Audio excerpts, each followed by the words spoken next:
ওই বাদী বলি, হে আমার মনিব, আপনি আমাকে কিনেছেন, আপনি আমাকে কিনবেন। মনিব গো, আপনার সাথে আমার একটা কন্ট্রাক্ট আছে, শর্ত আছে। কি শর্ত তোমার? ওই বাদী বলে, মনিব গো,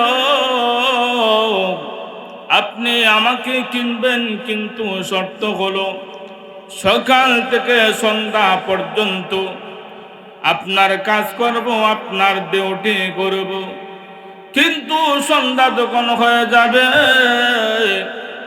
তারপরে আমাকে দিয়ে আর কোনো কাজ করাইতে পারবেন না।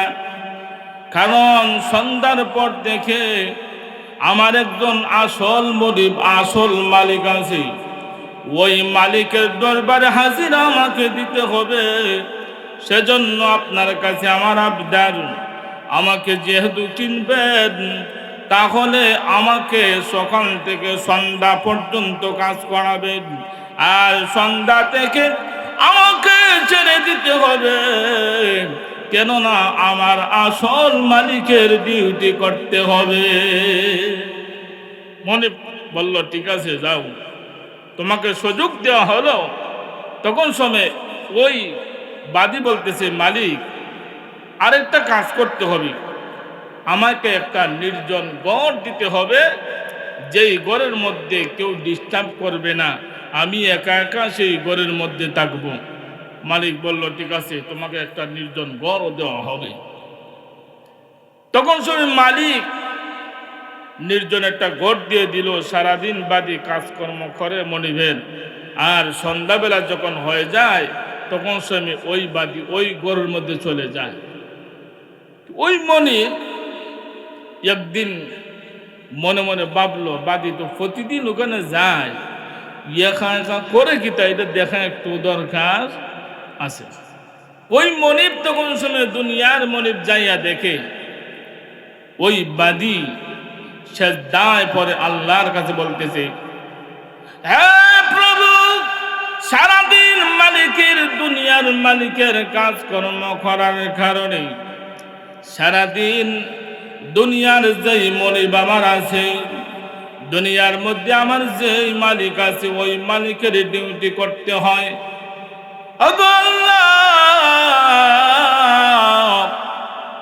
ওই মালিকের ডিউটি করা তো আমার উপর ওয়াজিব হয়ে গেছে, যেহেতু তার সাথে আমার কন্ট্যাক্ট হয়ে গেছে। প্রভু গো, ওই মালিকের ডিউটি করার কারণে সারা দিন আমি আসতে পারি নাই আপনার কাছে, আপনার ডিউটি করতে পারি নাই। প্রভু গো, আপনি আমাকে মহব্বত দিয়ে করেন, ভালো যে বাসেন, এই মহব্বত আর ভালোবাসার দোহাই দিয়ে বলি, মেহেরবানি করেন এই রাত্রি কালের সমস্ত অনেক আমল সেজদাকে তুমি কবুল করিয়া নাও। তখন সময় ওই মনিব বলে, এ বাদী, কথা একটু সাইজ করে রাখো। কারণ আমি যদি আপনাদেরকে বলি, ভাইয়েরা আমার, আপনারা আমার মহব্বত করেন, এজন্য আপনারা আসছেন, তাহলে এটা সাজে না। এখন যদি একদিন দাঁড়ায় হুজুর আপনারই চিনুই না, মহব্বত কেমনে করতাম, তাহলে আমার ভালোবাসা এখানেই শেষ। আর আমি যদি একা বলি আপনাদের সবাইকে মহব্বত করে ভালোবাসি, তাহলে সাজে, কারণ আমার দাবিটা আমি করতে পারি। কিন্তু আমাকে যদি ভালোবাসছেন, এটা আপনারাই বলতে হবে, আমি বললে হবে? আর হুজুর এখন হবে?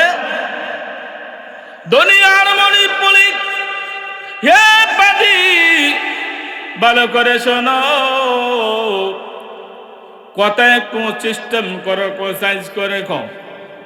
আল্লাহ যে তোকে ভালোবাসে এভাবে না বলে বলো, আল্লাহ আপনাকে আমি ভালোবাসি, আপনাকে আমি মহব্বত করি, আপনাকে যে মহব্বত করি, ভালোবাসি, এই মহব্বতের ভালোবাসার দোয়াই দিয়ে বলি, সারাদিন দুনিয়ার মালিকের কাজকর্ম করার কারণে আমি ক্লান্ত শান্ত হইয়া, আমি রাত্রি বেলায় ঘুমিয়ে না যাইয়া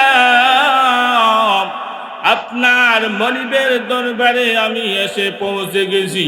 মালিক গো, মেহেরবানি করে আমার সমস্ত চেষ্টা তেলাওয়াতকে আপনি কবুল আর মঞ্জুর করিয়া নাও।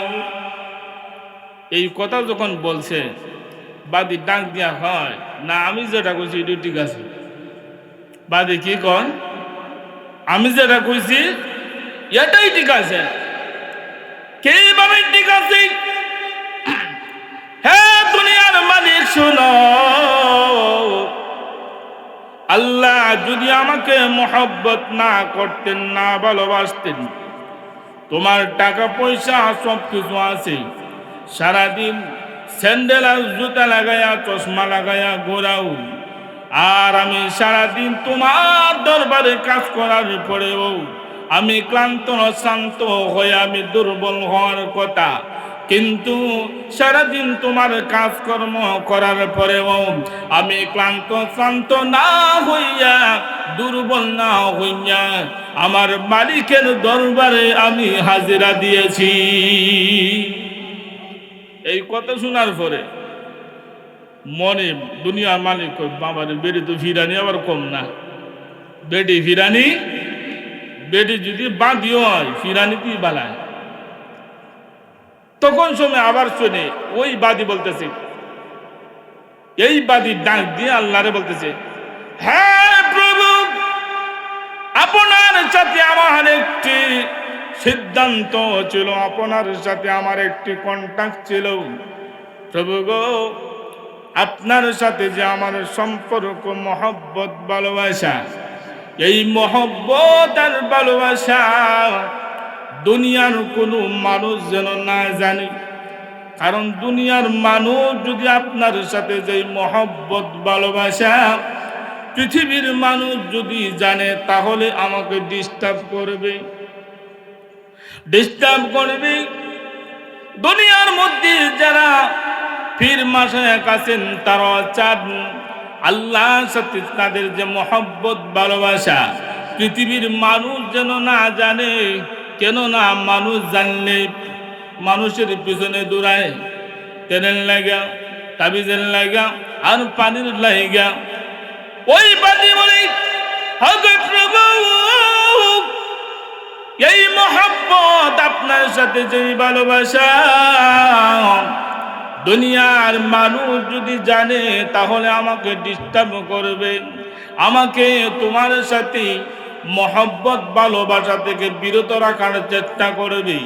আমি তোমার দরবারে এখন যেভাবে 24 ঘন্টা আমি যেমনি ভাবে তোমার ইবাদত বন্দেগী করি, মানুষে আসা যাওয়া করলে আর আমি ইবাদত বন্দেগী করতে পারবো না। দুনিয়ার মানুষও মহব্বত, ভালোবাসা, প্রেম প্রীতি করলে সবাই চায় বাড়ির যাতে না জানে, বাড়ির জানলেই আসা যাওয়া সমস্যা।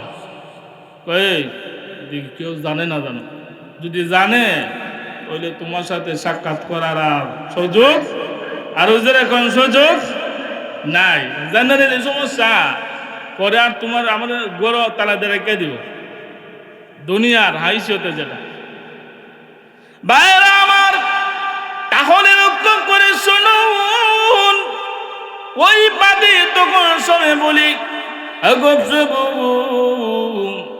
আপনার সাথে আমার সিদ্ধান্ত ছিল, কথা ছিল, চূড়ান্ত সিদ্ধান্ত ছিল, পৃথিবীর কোনো মানুষ যেন না জানি। প্রভু গো, পৃথিবীর মানুষ যেহেতু জেনে ফেলেছে, এই পৃথিবীর মধ্যে আমি আর থাকতে চাই না। ওগো মালিক, মেহেরবানি করে তুমি আমাকে মরণ দিয়া নাও। এই কথা যখন বাদী কইছে, সাথে সাথে বেটি কইরা মইরা গেছিল।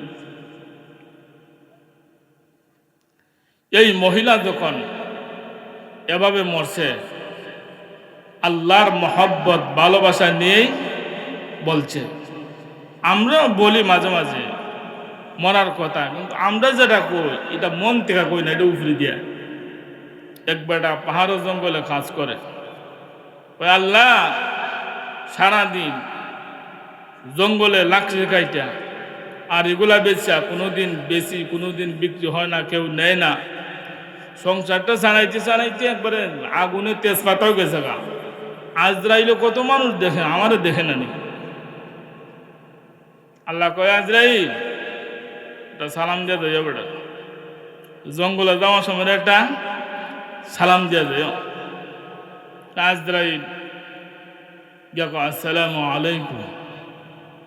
কে আপনি? ও কে চিনবেন না, উত্তর মুখা মাতার দক্ষিণ মুখার ট্যাঙ্কটা দেখুতেন যে বলা টিভাটা দিন ওই সময় বুঝবেন আমি কেডা। তোমার কোথার সাইজ মাছ দি বালা না, ওই সাইজ ভালো হইব কেমনে? কে তুমি? আজরাইল। ও ইন্না লিল্লাহ। ও কে রে? একটু আগে না তুমি আজরাইল তুকাইলা, আজরাইল খুঁজলা। কো আজরাইল আমার লাকড়ির বুঝাটা মাথা তুলতাম পারি না, এর লাগা মানুষ পাইতেছি না, এর লাগে ডাকছি আমার লাকড়ির বুঝাটা আমার কান্দে উঠাই দেব। ভাইয়ের আমার তাহলে আমরা কইলো মরণের লাগে বলে আর এখন বলে আমার। তাহলে লক্ষ্য করে শুনুন, ওই বাদী তখন শুনে বলছে প্রভু গো, দুনিয়ার মানুষ যেহেতু জেনে গেছে আমাকে মরণ দেয়ালাও। যখন একথা বলছে সাথে সাথে ওই বাদী মাটির মধ্যে লুটে পড়ে ইন্তেকাল হয়ে গেছে। দুনিয়ার মালিক বলে এখন আমি কি করব?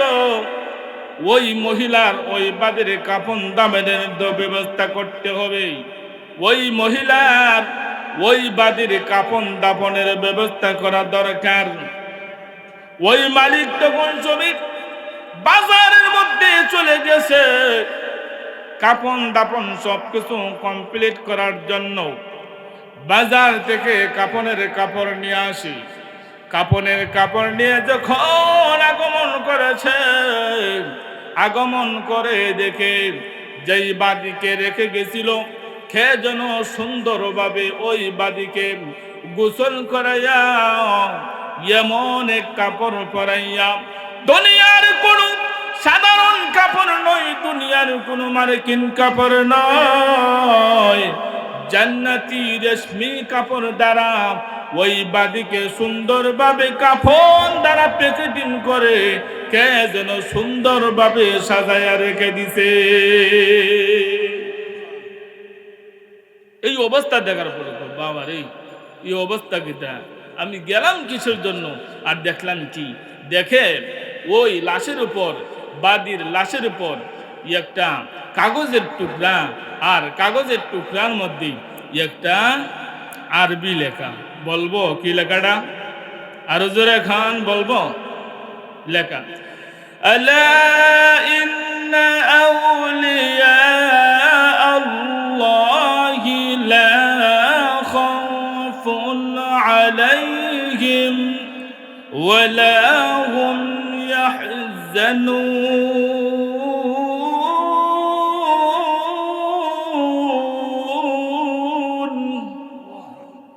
কাপড়ের মধ্যে লেখা, আলা, মনোযোগ দিয়ে শুনো, কান পেতে শুনো, যারা আল্লাহর অন্তরঙ্গ বন্ধ হয়ে যায় তাদের কোনো ভয় নাই, কোনো টেনশন নাই। সুবহানাল্লাহ। ভাইয়েরা আমার, এই কথা বলার উদ্দেশ্য এটাই, আমরা এখানে আসলাম কার মহব্বতে? আরো যেরকম কার মহব্বতে?